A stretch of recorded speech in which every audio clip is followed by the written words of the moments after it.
Welcome back. It's still the morning brief right here on Channels Television. We're broadcasting from Nigeria's global headquarters here in Lagos. And Kayode did say that when we come back, we're going to be talking health. And who else will talk health than the man who is popular for talking health on the social media?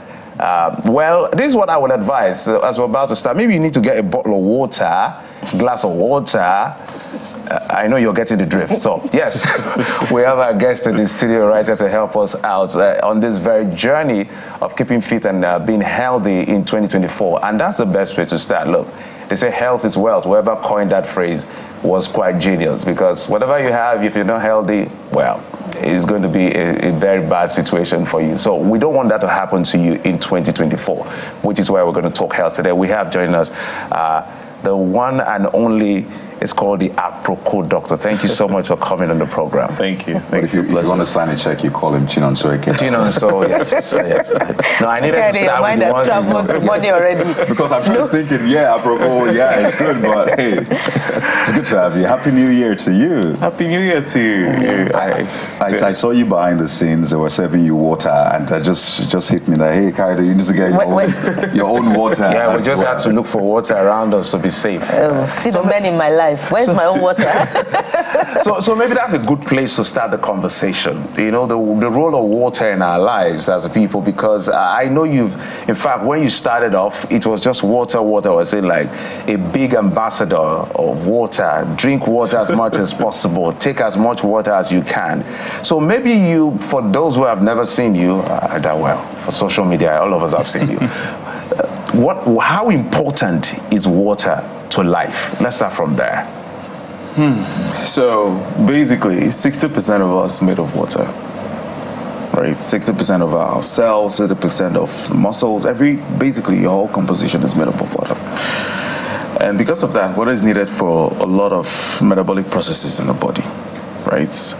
Your digestion is made up of water, your muscles need water, your neurons, basically almost every cell is dependent on water. However, our diet is changing. We have moved towards a fast food diet. We want energy diets. And there has been a lot of dependence on sugary drinks. And when I say that, I don't say it in order to quote unquote put people down, because I can understand it. Most times when people take sugary drinks, sugar is actually one of the most addictive substances in the world. Some people argue it's as addictive as some drugs, right? Because when you take sugar, your dopamine spikes, and most people just keep reaching for it. Because of the constant reach for sugar, there is less dependence on just water on itself. So yes, water is used to make the sugary drinks, but you're also taking a lot of sugar along with it. And because of that, it could lead to metabolic syndrome. Some people take enough sugar that their pancreas just decides, you know what, I'm going to leave you to your insulin and your glucose control by yourself. And I'm saying this out of personal experience also. When I was working with a hospital here in Lagos State, actually 3 hospitals here in Lagos State at the same time, I needed sugar we will. I was drinking a lot of sugary drinks. So in the morning, I've taken a soda. In the afternoon, an energy drink. At night, a soda to keep me awake till the next morning. And I'm back at the hospital again. And it was just a circle. And I realized my blood pressure was off the charts. My sugar control was in shambles, basically. And there was one simple thing that I did that just helped me change all that. It was drop sugary drinks and take water alone. And that solved it for you? It's easier said than done. I agree. So how did you defeat that addiction? You know, because one just wants to keep reaching for that bottle of, I don't want to give free advertisement now. That's on the one hand. And on the second hand, alternatives in fruit drinks, which have some degree of sugar. Pineapple, tiger nut, are they ideal alternatives to all those carbonated drinks? So some people would argue about the kind of sugar in those drinks. in most commercially made drinks, you have glucose. You have glucose basically, but in most fruits you have fructose, right? And I would not say one is healthier than the other. It's more about the amount a person is taking in. So when it comes to fruits, I would also advocate for take the fruits whole rather than drinking it. For example, if I give you, if I give you a couple of those fruits, by the time you're done with like 3 or 4, you get fuller, right? And that's because along with the fruit, you're taking fiber, you're taking the substances in it. But if I just juice it and I give it to you, you'd probably drink like 14 oranges, which you probably never drink on a normal day. And so moderation has always been key. So it's still sugar? Yes, it is. Even though it's coming from the fruit? Yes, it's just in moderation. And because of the other things that you're taking along with the sugar, it's healthier. For example, the fiber in the fruits also even helps you digest the sugar better than just drinking it whole. Because when you drink it whole, it goes straight into your bloodstream. Because of how easy sugar is to digest, it goes straight into your bloodstream. Going straight into your bloodstream, your body is forced to secrete a hormone called insulin to combat that sugar that just entered your bloodstream. Over time, if that becomes a circle, the body now becomes resistant to the insulin. So insulin is no longer able to drive the sugar into the cells where it's actually needed. It remains in the bloodstream. And it could either be type 2 diabetes, for some people it's just metabolic syndrome and obesity. So how did you turn your back on carbonated drinks? I won't lie, it was not easy. It took me, it took me coming close to dying to actually decide to, I actually need to take my own health seriously, because I'm treating patients and here am I. And so what happened was I was at the gym one particular day, and while I was trying to keep fit after work, I passed out at the gym. And ran a couple of checks, and my blood pressure was off the hoof. My heart had some bit of palpitations, and I just knew, before I hustle my way to the other side, but as well decide to take care of my body, which is health is wealth. And wealth is health. It's almost like a circle that just keeps feeding itself. If we don't have a healthy population, we're not going to have a wealthy one. And the more people who spend time in hospitals rather than at the workplace, our productivity drops as a nation, affecting our ability to make money. Oh, man, I imagine a lot of people watching and thinking, is this something I can do? You know what, let's shift this to 2025. But it's on your New Year's resolution. You said that you live healthy this year. It was in last year's New Year. It was in last year's and perhaps a year before. So that's why we're having this conversation. I want to help you to hit those goals. Let's sort of review last year and then juxtapose with perhaps what we'll carry on into this year. One of the scariest parts or scariest things that came up last year was fake products, and you started trending yet again. Well, you trended like every other day, but that made you trend, and a lot of people's brought up products that they'd been using for months. I didn't know it was adulterated, and we want to live healthy. But these things are militating against our healthy lifestyle. So is it enough to make that decision? You have to also check all of the products. But speak to us as a medical practitioner and someone who, you're a digital content creator as well, and you have all of these scenarios you've seen. How bad is that scourge of what would I say, fake products, adulterated products? And is there a way that we can really end it? And speaking of government and the people themselves. I actually did not know how bad it was, because of how quote unquote disconnected I've been from the market, so to speak. But when I got to find out the products, a lot of them were not necessarily fake. A lot of them were just identity thefts. The product looks this way, make the same thing, just change the logo a little bit. People are not going to know the difference. And I was willing to make that argument that it's probably just brand theft and all that. And then I really began to see fake products.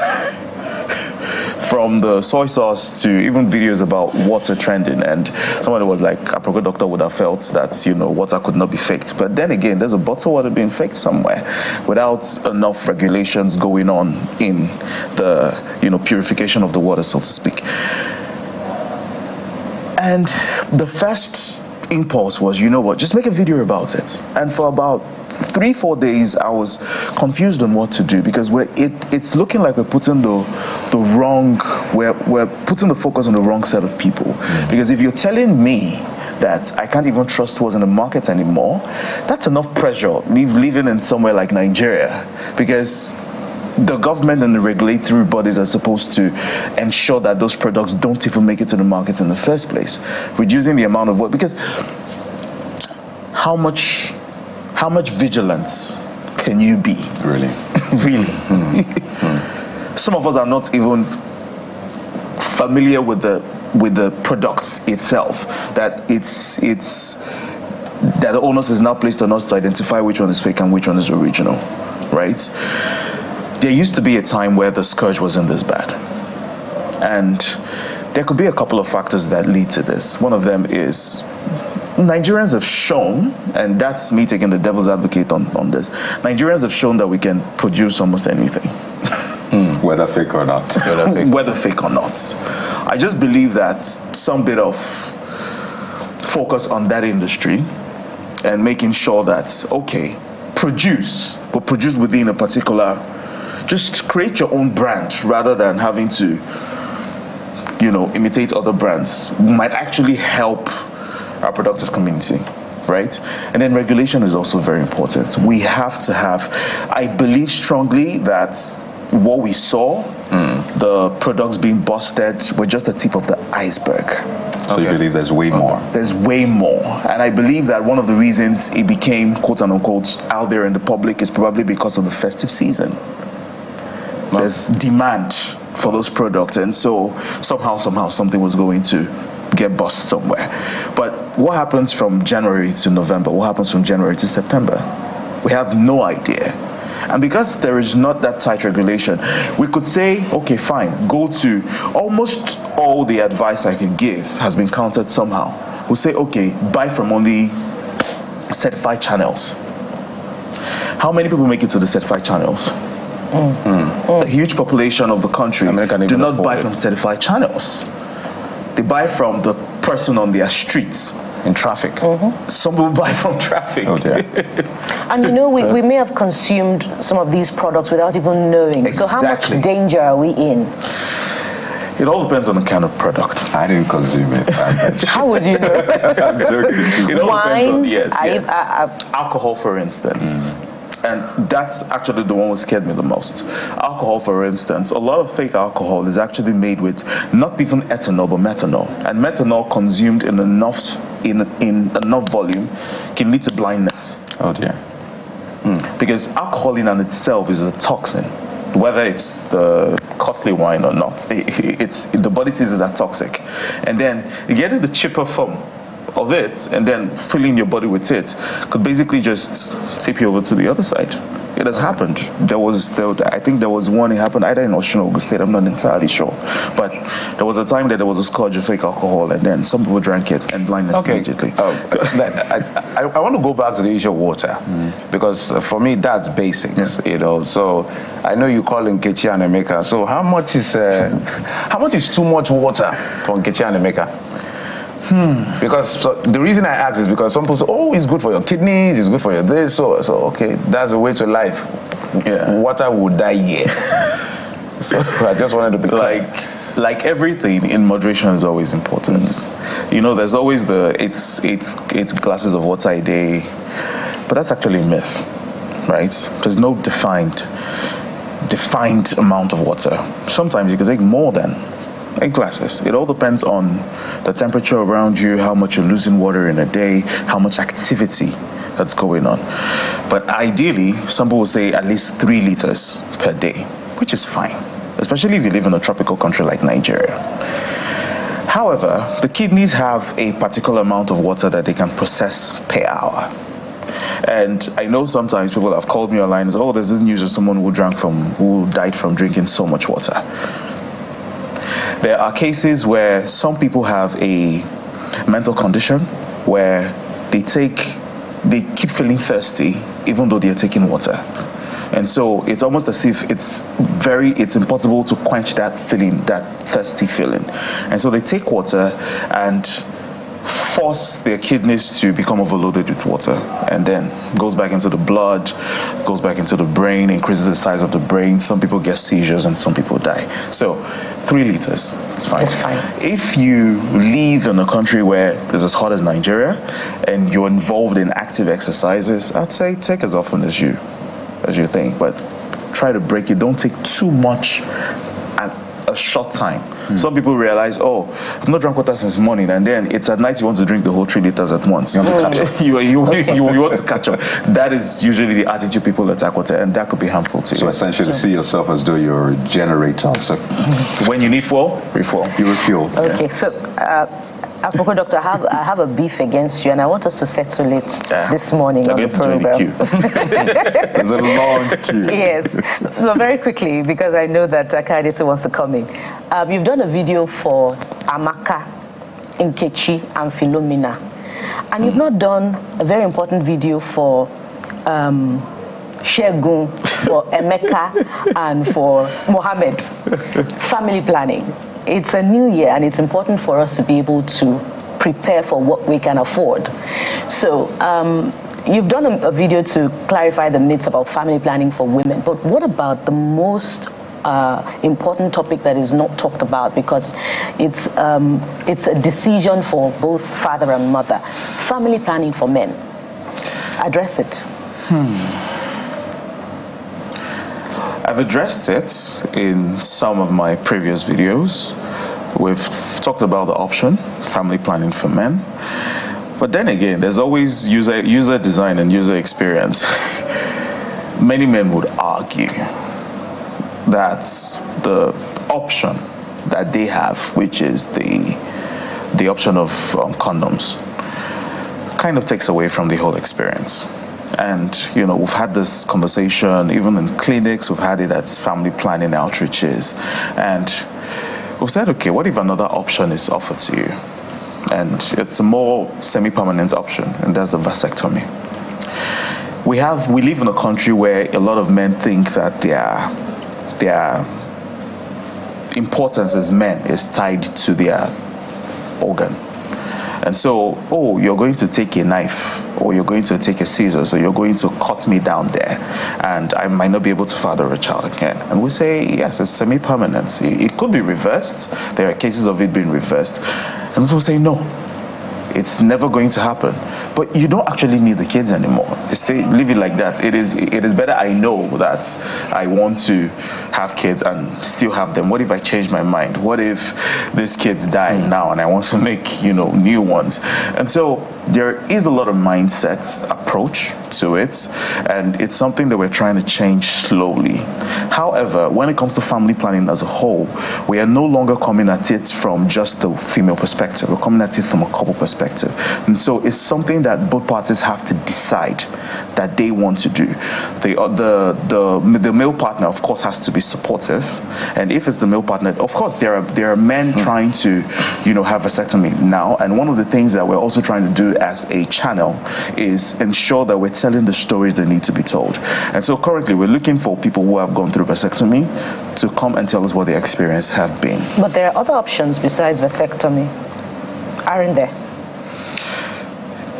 They have not been rolled, quote unquote, fully into the market. There are, injections that men could take that are being tested at the moment, and like it is, it has not gotten its way here yet, and so we cannot confidently speak on that at the moment. Okay. When it's back into the country, when it's fully available and we're ready, we can now have that discussion, because some women have argued, okay, now it's time for you to take yours, and all of a sudden you're having cold feet. But when it's me, you're telling me, oh, just take this pill. So now you take yours. Me? Oh no, not you, but there is the argument. There is the argument that the burden of family planning is placed on the wrong gender. Of course, and I know that's a conversation. Perhaps you'll also follow up with the video, because apparently she has a grouse with you. But let me see grouse settled. So let me see how to combine all of the questions. So there's been a lot of eating, the holiday. We've eaten a lot of things, different things, drank a lot of things, hopefully not adulterated and fake. So there is that need for us to detox. exercise better? And you said it that a lot of people have healthy living and exercise on their New Year's resolution, but they probably abandoned it already yearly, right? So if you can equip us on the show this morning, I'm talking us and everybody watching, with how to walk through your day to ensure that you exercise right. Maybe you don't have to hit the gym, maybe, but ensure that you get the right dose of exercise, you get the right dose of, we've talked about water, and you probably still add water, but ensure that every day you are consciously living healthy. Is there some hack to it, some simple, just equipping to that one? So the first thing I'll say is, going off what you just said, detox. That's a big scam. Really? Yes. There's nothing like detoxification. Quote unquote. I'm interested in this. Yes. The reason we should be interested in that is because when we say detox, people immediately think short, easy. So I drink all those things, and then you sell me a small sachet and tell me that that's going to all of a sudden take everything I've eaten out of my body. There are major organs that are involved. Basically, detoxification is removing toxins from your body. And there are organs that do that already. Your skin is part of it. When you breathe, you're detoxifying. Your kidneys are helping you detoxify. Your kidneys, your liver are helping you detoxify. More now. And so what we can do is help the body actually do its function better, rather than getting some product somewhere and taking it. And most of those products are even herbal products that have not gone through certification or regulation. And we think because it's herbal, it's not harmful to the body because it's natural. That's not true. There are herbal products that are very toxic to the liver, and some people are taking them because they want to detoxify their liver also. What about agbojedi? Sorry, what's it called in English? I have grouse to pick with agbo, jedi, and the rest of them, because sometimes, if we are being honest, some of the major ingredients in agbojedi is basically alcohol. But our mothers gave those, concoctions to us when we were growing up, and they were famed to be very effective. Famed, that's the word, right? Yeah. Against sugar, excess sugar. Yes. So, tell me you didn't take agbojedi. I'm not aware. Well, I took. So, considering agbojedi, there are claims it works. So for some people, yes, it does. It does this, it does that. We're not saying it doesn't. We're saying subject it to clinical trials. Because there can be some sort of partnership between orthodox medicine and traditional medicine. Some countries practice it, right? All we're saying is, before you roll those products into the public and damage people, subject it to clinical trial. Let's be sure as to the amount of people that your concoction is actually helping. That, and the fact that a lot of roots, leaves, and everything are combined into one product. There are also claims that some people go ahead and get products from the orthodox medicine and grind it and put into those products, and they claim it works. We have cases of people who have been caught putting diclofenac and paracetamol into quote-unquote agbojedi and feeding it to people. In what dosage are you doing that? Because paracetamol in and of itself, taken in enough form, can be toxic to the liver. We the orthodox medicine knows. That's why we tell you, don't take more than 8 tablets in a day. Because beyond that, it's going to be harmful to you. But what is the maximum dose? What is the lethal dose? Because everything taken in enough dose, they say it's the dose that makes it poison, right? There's not enough dosage being done on these things. And so we don't know. What are the active ingredients in these things? We don't know. We keep saying, oh yes, but if we look at the anti-malarials, many of them are gotten from traditional, of course, from plants. They've just been isolated and purified. That is just the active ingredient alone that has been needed. Many of those roots and plants contain alkaloids that when you take them, you put it in your body, as it's trying to solve the problem, is also causing other problems. Before we begin to wind up, there's an important question I need to ask, because I see some of the advocacy you champion and other doctors champion as well. We've seen young people coming down with sicknesses and ailments that naturally should not, I don't know, maybe naturally is the wrong word, I don't know. But young people were not prone or predisposed to these sicknesses. Now we're seeing them. There's a combination of factors now. No disrespect to anybody living anywhere now.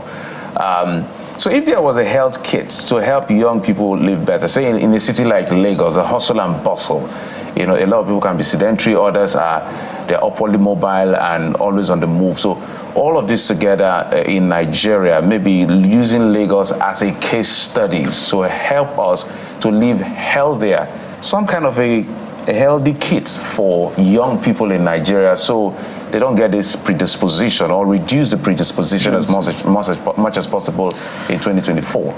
If you're living in crowded areas, one of the first things you get is get a face mask. The reason I say face mask is because, of course, the picture behind us, so it's not as crowded as Lagos is on a normal day, but many people stand around bus stops. Bus stops are actually one of the highest polluted areas. Air pollution. And air pollution has been shown to almost be as harmful as smoking cigarettes. When it comes to toxins in the air, when it comes to carcinogens, things that cause cancer, they are also in the fumes of vehicles. And so if you know you're going to be standing in public areas or standing at crowded places where there's going to be a lot of cars, get a face mask. At least reduce your exposure to these things. And get good face masks that have enough, micron size to be able to at least filter some of these things out. Don't exercise around crowded areas.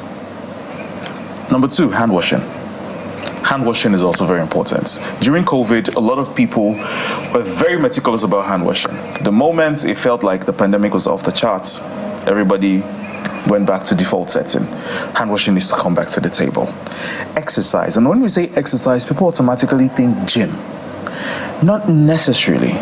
And that one of the reasons I say not necessarily is because we need to reduce the barrier to decision making. Walking. If you take as much as 6,000 to 10,000 steps a day, I think you should also you should be on the good side, because we have a lot of young people who are coming down with heart disease, hypertension, for instance. And if you trace it back to some cases, aside from being, their familial tendencies, there are also the chances that some people, lack of exercise, sedentary lifestyle, so walk rather than, just jump into a car and just move. If it's a trekkable distance, trek. Count those steps in. Take off alcohol from your list. I beg Nigerians, especially young people. Did you want to say that again? Maybe you have to repeat that.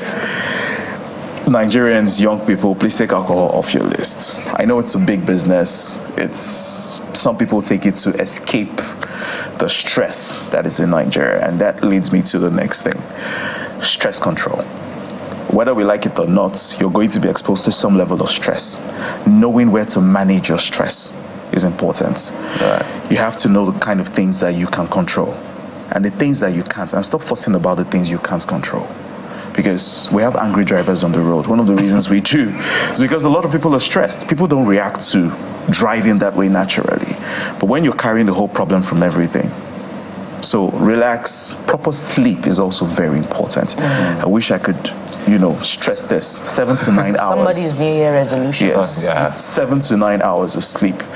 You can find enough sleep. Brilliant. Some people say, I can't find the time, but you can. You just have to remove something else and replace it with sleep. You're speaking too loud. Off your mic. Off your mic. We must thank you so much for the insight you've given to us.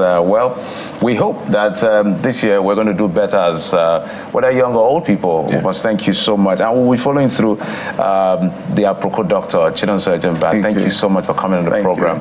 You're the first doctor to come on the program. So New Year resolution. I like that. All right. So thank you. Thank you.